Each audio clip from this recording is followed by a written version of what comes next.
everybody. Welcome back to Food Well Live. We are here in the quarantine studios of East Atlanta, coming at you from, what is it now, week 8, week 9? It's hard to keep track of the weeks. It's kind of hard to keep track of the days, but we're doing what we can here at Food Well Alliance. Very excited about the show today. We're going to get to talk with Bill Green of the Common Market Southeast. Bill has been on this job for about 7 months, and he's already doing some really amazing work.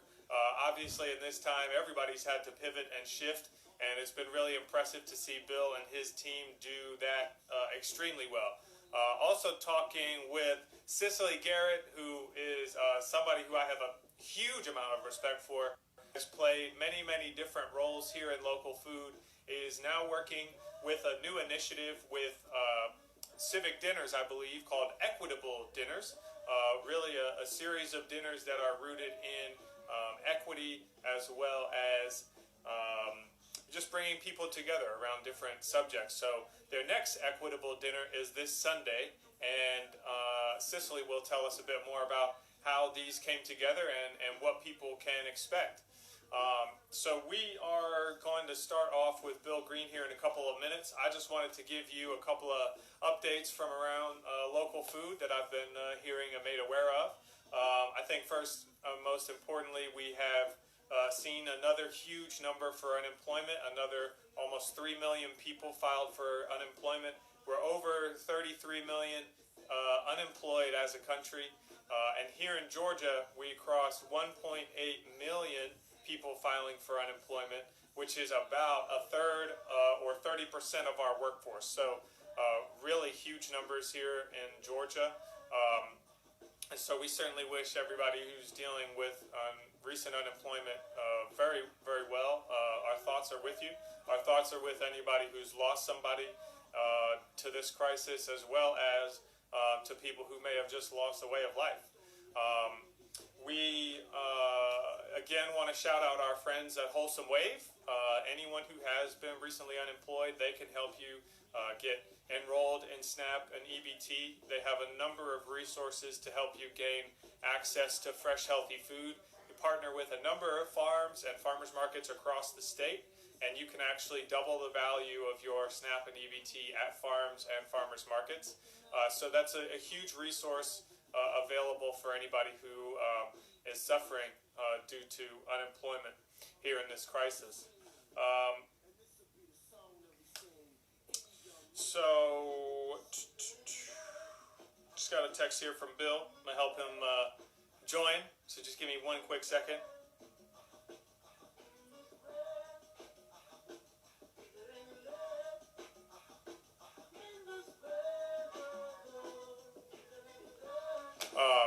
So, wanted to just give you a quick update. Food Well Alliance has been reflecting on some of our work over the last 8-ish weeks since we've gone into lockdown.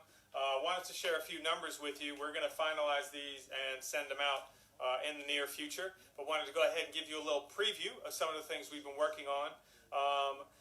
We have delivered over 1,700 seedlings to community gardens across Atlanta. Very excited to help community gardens get planting. We've also supported 35 farms and gardens with direct labor support, whether that's helping to till up the field, whether it's to plant cover crops, but largely it was bed prep work. And that was in support with Kari Diop of Think Green and also Charles Greenlee, as well as our team Fred and Flannery internally. So great work to all of the folks helping people get food in the ground. We delivered over 300 cubic yards of compost to, hey Bill, I see you. I'm going to have you join in just one quick second. Just quickly finishing up this little recap of the week. So as I said, 300 cubic yards to urban farms to help them expand their growing space. We have issued 1,100 hours worth of labor stipends to help farms hire their workers back to get fields in production, and also helped 150 families in East Point and South Fulton create create gardens for the first time. So a lot of new things for Food Well Alliance, but really all under the banner of helping people get as much food in the ground as possible during this crisis. So somebody else who has been on the front lines on a slightly bigger scale has been Bill Green of Common Market Southeast. So I'm very excited to bring him on here. And Bill, I don't know what to say, but it's telling me that I'm unable to add you. I'm wondering if you maybe have a private account that you may not be able to go live with. So if possible, it might be helpful if you join from the Common Market account. But I'm not able to add you in your current account. So we're going to switch things up a little bit here. I'm going to go ahead and bring on Cicely, who's going to tell us a little bit about Equitable Dinners. And perhaps this makes a bit of sense because if I'm not mistaken, Cicely at Common Market before Bill joined. So we're going to try to bring on Cicely here real quick, and hopefully we can get connected with Bill in about 10 or 15 minutes. So nice to see you here finally, Cicely. You have played a number of roles in local food, so I was hoping that you would be able to just give people a little bit of background as to some of the different roles that you've played here in the Atlanta area. Yeah, so thank you for having me today. I am here today on behalf of Equitable Dinners as one of the as part of the planning committee. Originally, I think a lot of people got to know me when I worked at the Atlanta Community Food Bank. I originally did a tax program there, but also started Georgia Food Oasis for its Atlanta test site. And then after a few years, Georgia Organics took it statewide, while the food bank still concentrated on the Atlanta area. After leaving Food Bank, I went to work for the City of Atlanta Mayor's Office in the Office of Resilience, formerly Office of Sustainability. And so I worked on stuff with the 100 Resilient Cities program around how do we become an equitable, resilient, affordable city. And since I left the city last year, I've been doing some independent consulting. So I work a lot with a number of food and other equity-focused organizations. Up next, you have Bill from Common Market Southeast. I've been on the board of Common Market Southeast since it first started down here. I was board chair for a while before I stepped down last year to be interim ED for a little while and bring Bill on board. That's right. So that was a great experience. I've done some other independent work, and really getting into like equitable food-oriented development is a strong interest of mine now, as well as some other projects here and there. So happy to be here today. Yeah, well, and thank you for all the work that you've done and for sharing that brief bit of history. So Equitable Dinners is what you're kind of working on right now. That's a partnership with Civic Dinners. Originally this year, y'all had a different vision for how this was going to play out. I guess that's true for everybody. It's everyone, yeah. But if you could just tell us a little bit about Equitable Dinners, how the concept came to be, and what it is y'all are hoping to accomplish this year. Yeah, so Equitable Dinners sort of grew out of an initiative last September in Decatur, and it was titled the Decatur Dinners. And so in this one, people signed up to come and have small dinners in people's homes throughout Decatur, about 10 people. And it's in partnership with Out of Hand Theater. And so they wanted to be able to leverage art as a medium to facilitate conversations and tough conversations about equity. The one in Decatur grew out of some issues with the school system, and so it was around education and equity, among other things. But they wanted to have it over dinner at people's houses. And so each house had a performer assigned to it, or a location. There might have been larger packs. And there was a small performance before the dinner, about 15, 20 minutes. And then people shared a meal together. Everyone brought something to the meal and contributed to it. And there was a series of questions that went around in typical civic dinner fashion.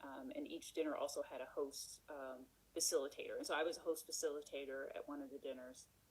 And so people signed up to be hosts and have complete strangers come to their house and sit around and have a meal together and discuss some really tough topics. And so out of that, they wanted to continue. We had such a great response. And so Equitable Dinners was formed. And it was meant to be a larger event to focus on some more topics in equity. leading up to a really big September event where you had 5,000 people having dinner together. And so once again, it's hosted on the Civic Dinners platform. We were going to do some smaller events leading up to it to sort of garner support. The Center for Civil and Human Rights is on board as a partner as well as we getting some more partners every day who are involved with it. And so, like everyone else in March, we did a pivot. So instead of doing smaller events where people in person, we've even just foregone that it's going to be an in-person event in September. We decided, people are at home, people are getting into this. Why don't we start doing Sunday dinners once a month with a different topic, with the hopes that each month we sort of double in the amount of people, encourage people to invite people. If you're at your house, have your whole family join instead of it just being a one-on-one thing.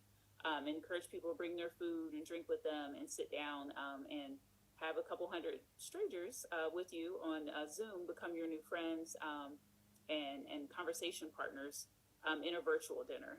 And so we have the same format. There's a short performance before people speak. And then we have a guest speaker or speakers sort of anchor the topic. This month it'll be Baba Rashid Nuri, founder of True Living Well and principal at the Nuri Group, as well as Susan Pavlin, who's helped start many organizations and is known around the food world. And so Susan and Rashid will start it off, and then people will break out into their rooms, groups of about 10 or less, and have some small conversations with the question prompts that way, so they can share in community together, as well as think about some action items for after the call about how they go about promoting and supporting food equity in their communities. So is there, when you guys are sort of designing this program, do you have sort of like certain outcomes or things that you are hoping to see, or is it really just kind of seeing where people are at and having the conversation kind of bring up different things and ideas? Yeah, I think our goal is to have a diverse group of people. Originally it was Metro Atlanta Center, but now that we're able to offer it online, it does offer us the opportunity to invite people in from all over. So that's been a really great option. Last time we had someone join from as far away as like Barcelona, I think, or Australia. So many more people can be invited into the conversation. But our goal is for this to be a starting point and not an end. For a lot of people, this may be a new topic to them, to introduce them some new topics, as well as some new people to discuss it with. A lot of people wanted to continue the conversation after it was over, so we'll direct people over to our social media pages if they want to continue the conversation. Some people agree to meet up outside of it. So it's just meant to bring people together around a common interest or topic, learn something, as well as incorporate art into that, because a lot of art is more universal. I think lots of people have different reactions to that and connect with things in a different way, because art speaks to a different part of us than just sort of facts and numbers and words do. And then from them, we encourage people to go back into their community, like spread the word about this, invite other people to come join in this. We'll send out some helpful tips for how people can get involved and where their starting point is, so they continue well beyond the hour and 45 minutes they'll spend with us. Yeah, I was, equity can bring up a lot of different emotions for people. Some can be very uncomfortable. I was wondering if you had any sort of advice for people who, I don't know, just are feeling uncomfortable. Like, how do you have a conversation or talk about something that you feel uncomfortable about? Yeah, and I think that's why we have a host in each one of the breakout rooms, so that everyone to get there and it's not just like socially awkward, people looking at people, people afraid to say anything. And so we try to promote that from the beginning. This is a safe place. We invite everyone to share, no matter what your experience is, because that's how we all grow and learn. And so we invite everyone in, and that's why we have a host with question prompts and other stuff to keep the conversation going, be able to pull people in when they want to be pulled in, or make sure that it doesn't go off the rails and stuff. And we put some safeguards in, because unfortunately people have been known to do like Zoom bombs and other stuff, and so we put some safeguards in from that, so people feel that. We encourage people to talk in the chat box, because not everyone wants to speak out verbally. So we offer many different ways for people to be involved in the conversation, because we realize it is a tough conversation. It'll bring up things for people. And we also have a little break in there after the performance and words to let it sink in before we transition over to the rooms, to give people a moment for that, to have some thoughts for themselves. But yeah, we look forward to it. We encourage it, and this feels like this is a good starting point to encourage people to keep having tough conversations. Yeah. And in some ways, maybe people might feel, I don't know, a bit safer from a virtual space. It could maybe bring about some interesting things. I'm not really sure. But more to the point, well, actually, I have two more questions. The first one was, you have a Rashid and Baba Rashid and Susan Pavlin are two heavy hitters here in the local food system. I was just wondering if you could tell us a little bit about why why y'all chose them for this panel. Yeah, I mean, I think we want to offer people a balanced but varied position, and so each of them have some experience the same, but it'll be different. I mean, just even from their cultural and racial and gender will bring different things to the table for people, and so we want people to be able to find themselves in all pieces of it. But they also have a big overview of lots of different pieces of it. So it's not just farming, it's not just composting, it's not just food in the store, it's not just emergency food assistance. It's all the pieces that go into the chain. It's the labor of the workers, the fair food process. So people get a real 360-degree view of it from people who have been there, and so that they will find, like, maybe this is where I most want to focus in on or learn more about, or I see a piece of myself in. And so that's the goal of that from people who've been in it for a while, and in many different places. They both lived in different places, studied in different places. How can they bring that to the forefront to capitalize after a really great performance from our out-of-hand theater company, designers, and actors? So I guess just for anyone who's just joined, we're talking about Equitable dinners. I'm not sure I've mentioned this actually, but the next one is on Sunday, this Sunday. Yeah, Sunday at 5 p.m. You could still sign up. It's equitableddinners.com, or you can follow us on Facebook and Instagram. It's all at Equitable Dinners to find links there to it. It's this Sunday at 5. It'll probably end about 6:45. We'll do one basically every third Sunday, except for June because it's Father's Day. We moved it up a week. And there'll be a different topic that goes with it. So this month is equity in food. I think June is equity in education. So there'll be a different topic each month leading up to September at equitableddinners.com. And in September is still planned for the very large virtual sort of dinner experience. Yeah. So we hope to have 5,000 people in the room for September. We'll still do the breakout rooms, the same format. I think as of today, I was on a call, which is why I had to hurry up. So we have our planning calls each week at 12:30 for this. I think we have 250 people signed up so far. Wow. To join us. Last time we had about 180, I think, joined. So it's good that the numbers are going up. Even, maybe not all the people joined, but, if at least 200 joined, we've still gotten more than we had last time. But yeah, we'd love for people to come out. We try to call. We have some people act as hosts who call people and, invite them and welcome them to the dinner.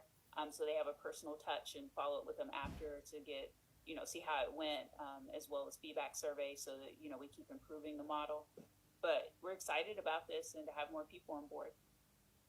Yeah, very cool. Well, I really appreciate you joining us and telling us a bit more about Equitable Dinners. Again, that's on Sunday. Go check them out at Equitable Dinners on social media or on the website. Thank you so much, Cicely. It was great to see you. And tell JL who I said. Yeah, tell JL who I said hello. Will do. Thank you. All right, cool. I'll see you soon. Bye. Bye-bye. All right. Thank you all so much for tuning in and hearing us chat with Cicely. We had been hoping to connect with Bill Green at the Common Market Southeast.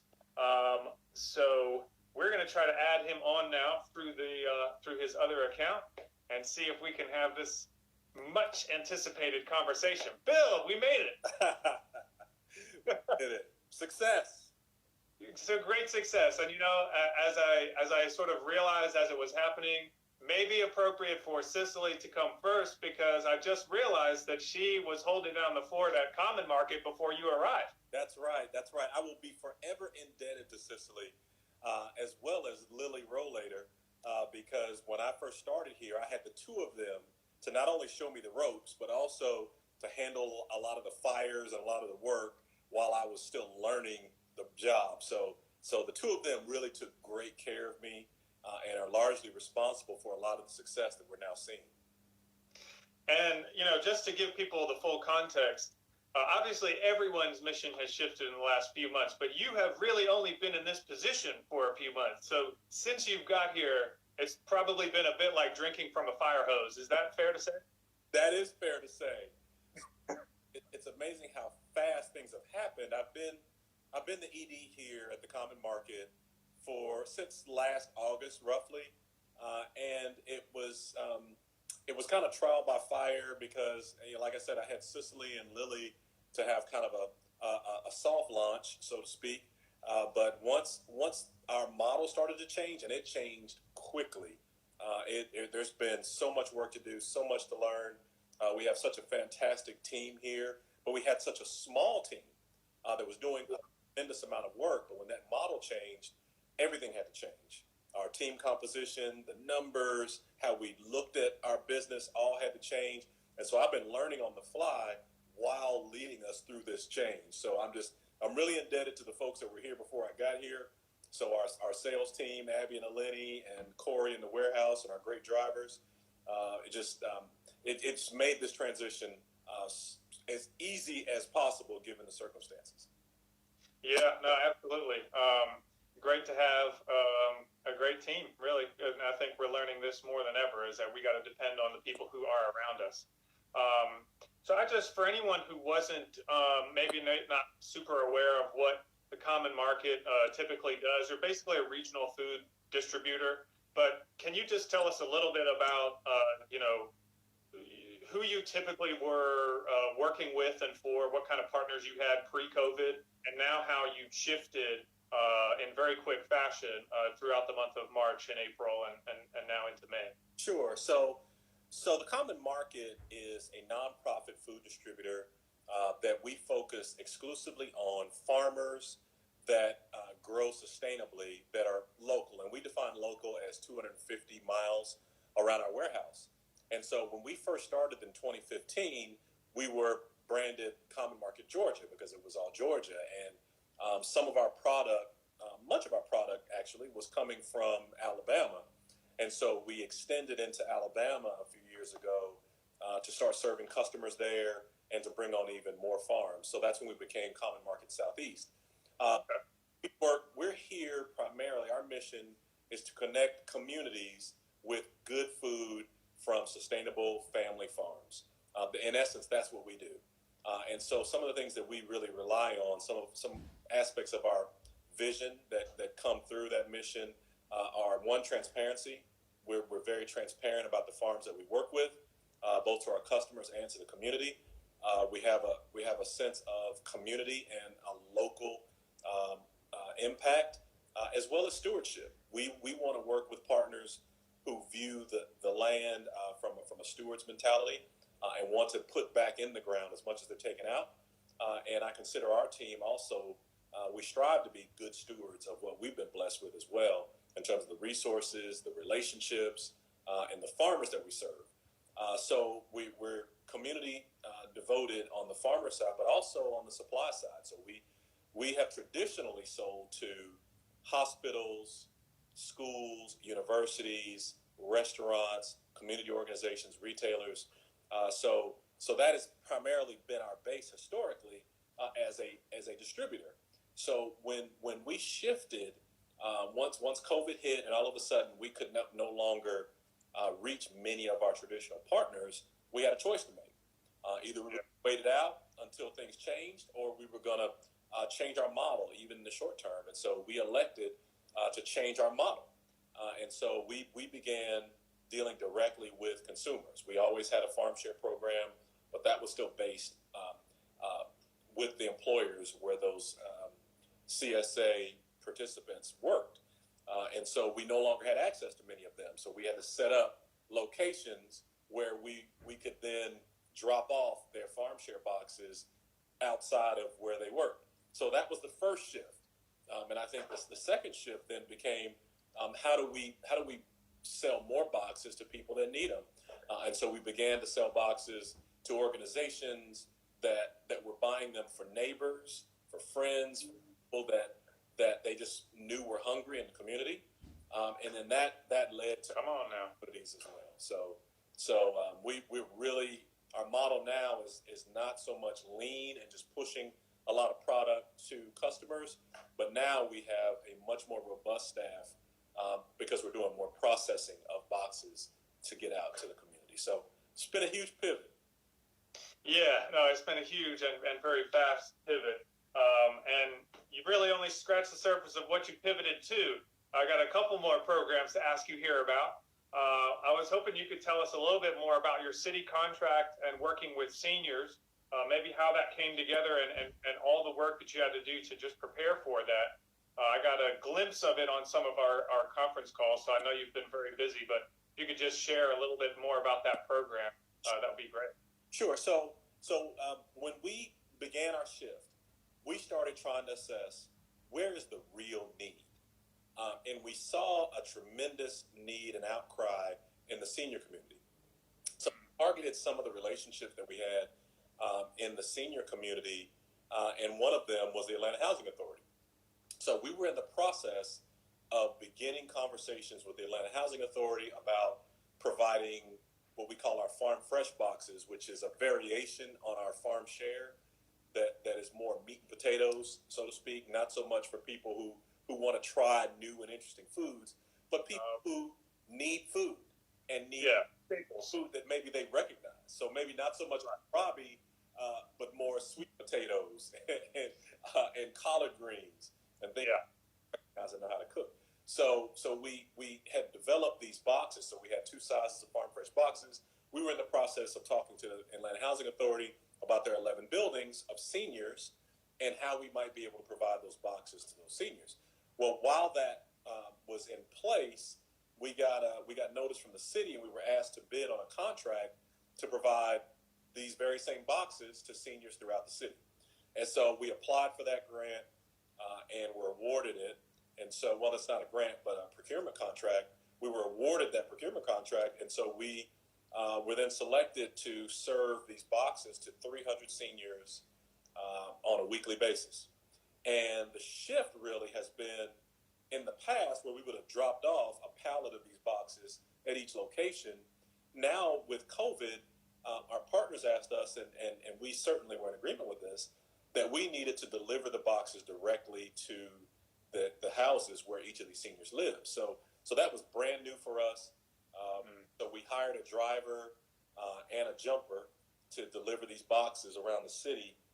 And in time, we realized that was too much of a stretch for us. So we decided to partner with a local company, Grabber, who was doing some deliveries to our warehouse. So Grabber now does the direct-to-consumer deliveries, and we're so glad to have that partnership. They're a small local business based in Atlanta's farmers market. They do great work, and so they've taken that business and run with it. So the city contract has been really a labor of love, and it's been a blessing to be able to be a part of that because we're knocking on seniors' doors, some of whom are telling us, "I haven't eaten in a while. I've got nothing but cereal to eat. So thankful for this food. I'm about to cook it right now." And so when you actually talk to people, because we hear a lot of stories about food access challenges and people that are hungry, but when you're talking to somebody who says, "This box is making a difference in my life because I had nothing to eat," so it's been extremely rewarding work. I agree. I mean, even at the beginning of the show, just talking about over 30 million people unemployed, it certainly sounds like a lot, and it's a heavy number, but it's nothing like as heavy as just being able to look someone in the eye and help them with an immediate problem that they're having. So, yeah, it's very commendable that y'all have been able to do that. Now, we've been hearing a lot about, certainly a couple of weeks ago, we were seeing a lot of images of milk being poured out. We were seeing farmers plowing tomatoes in the ground and other crops like that. And so USDA was really encouraged to step in to try to buy some of that produce and make sure that it got out to people's communities. I was wondering if you could tell us a bit more about your new partnership with the USDA and what y'all hope to accomplish together.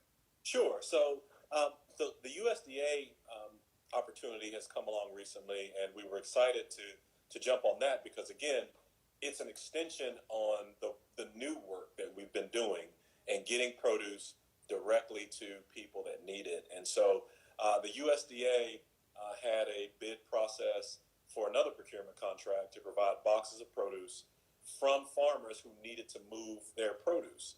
And so on that end, we've been talking to a number of farms that have said, I've got to move this. Now, I will add parenthetically that many farmers made a pivot as well. And so many of them who typically would be looking for distributors like us and restaurants and things like that that are not as viable for them, many of them have shifted to their own box programs or going really heavy at farmers markets more than they have in the past. Those that are open, some have created online opportunities, et cetera, et cetera. So many farmers have pivoted, but we're still in contact with many farmers that have been nervous. They've got more product than they can sell that way. And so we were pleased to be selected by the USDA to help these farmers. And so we're pleased to be a part of that. But on the demand side, they were looking for providers who had relationships in the community that could get the food where it needed to be. I see. And so based on many of the relationships that we have with YMCA and food banks and Urban Recipe and Project Open Hand and just a number, it goes on and on and on. So many organizations here in town, and also we've been in contact with organizations in Birmingham, in South Georgia, in Chattanooga. So it's a regional opportunity, and so we have the opportunity to share the produce from these farmers who need to move it with the communities who need it most. And so we're really excited. We actually start packing today, and because we will make our first deliveries on Monday. So our process will start today, conclude tomorrow, and then we'll deliver about 1,000 boxes on Monday. Our total contract is for 50,000 boxes a week. We're going to do 5,000 this first week, but every week from here on out, we'll do 15,000. 15,000 a week. That is really incredible. Wow. So, you know, we emailed a tiny bit before this, and you know, this is certainly a subject I think we could talk about for a long time. But I just wanted to kind of get your thoughts from where we stand right now. How do you see this impacting your business model moving forward? Like, you know, in a post-COVID world, how many of these, like, how do you see it? How do you see the landscape moving forward? Right.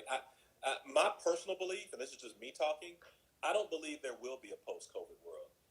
I believe that what has happened has shifted some people, because when you think about the things that the governments and leaders are asking us to do, they're not new. Wash your hands. Sneeze into your armpit. Be aware of your surroundings. They're not new, but they never had any real impetus to them because we never saw a real danger. Well, I think now we recognize a danger. And so I think that there is a segment of our population that will not go back to normal, that will never go back to sitting in a movie theater. There are people in my family that are like, oh, I'm never, because now they're like, oh, that's not good. I just don't want to do that. And that's an individual choice. And I'm not saying movie theaters are evil. I'm just saying that there are people in our community and in our world that I don't think will ever just hit the reset button and go back to business as usual.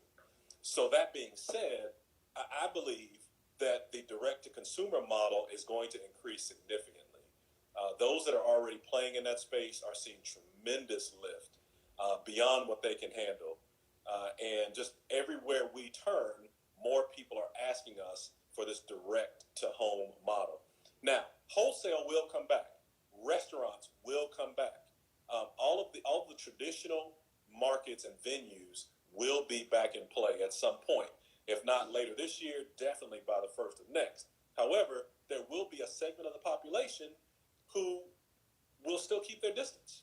And to that extent, I believe this direct-to-consumer model for fresh fruits and vegetables, particularly those that are grown locally, will continue to exist. So to a certain extent, the shift that we've made is permanent.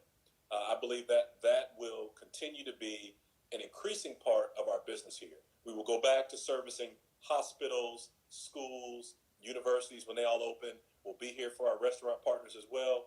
But this business of getting product directly to consumers is going to increase, and so we see that being a big part of what we do going forward. I think it's a really good point. And it kind of brings us back to what we were acknowledging at the beginning of this call, that at the end of the day, this is about relationships. And if you can, if you have a relationship with your distributor, if you have a relationship with your farmer or your market, that seems much safer and real and beneficial, mutually beneficial, than sort of the more distant relationship between farmer and then someone's picking it up, and then it's getting packaged, and then it's going to a regional place, and then it's going to a store, and then it's very distant and spread apart. And I don't know, it felt safe in terms of reliability, and now that's out the window too. And so it's just, I think you're right. Some people will be forever shifted by that. It's hard to get empty grocery shelves out of your head. Right, and I think one of the positives that I think will come out of this COVID situation is that there's an increasing number of people that have realized that the farmers markets weren't that bad. When you consider the option of going to a farmers market where the grower, there are not as many hands on product, versus going to a grocery store where there are thousands. I came from the grocery industry. I was there for 18 years. There are 20, 30,000 people coming through that same produce department, touching the same produce that you're looking to buy. So you compare that in a post-COVID world to being able to have a one-on-one relationship with a farmer at a farmer's market.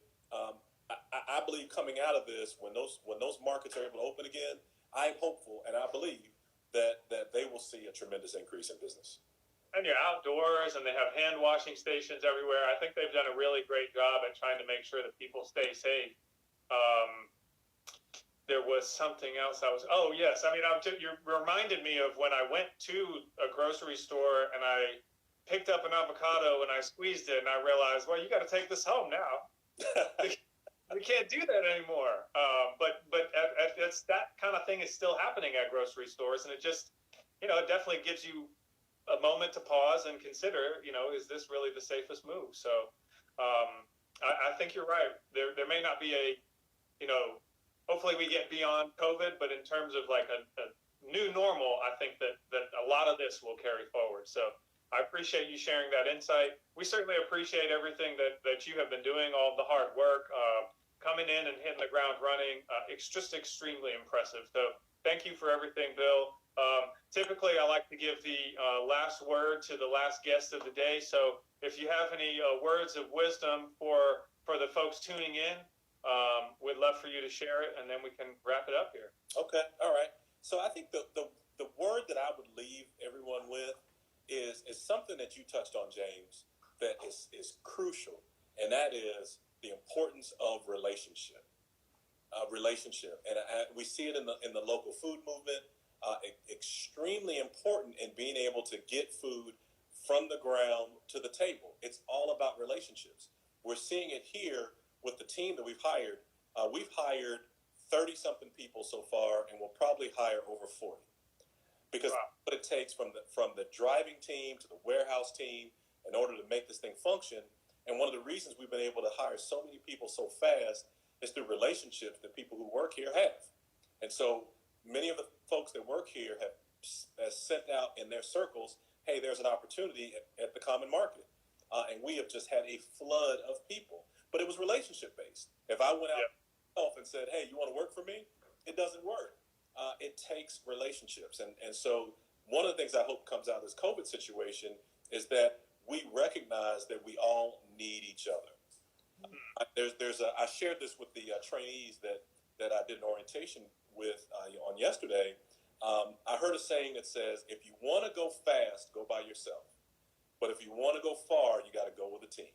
And so there's very little that we're going to accomplish by ourselves. I think we realize that now in isolation on video, but we need each other. And so I hope that we will continue to connect and do good things together. And that's beautiful.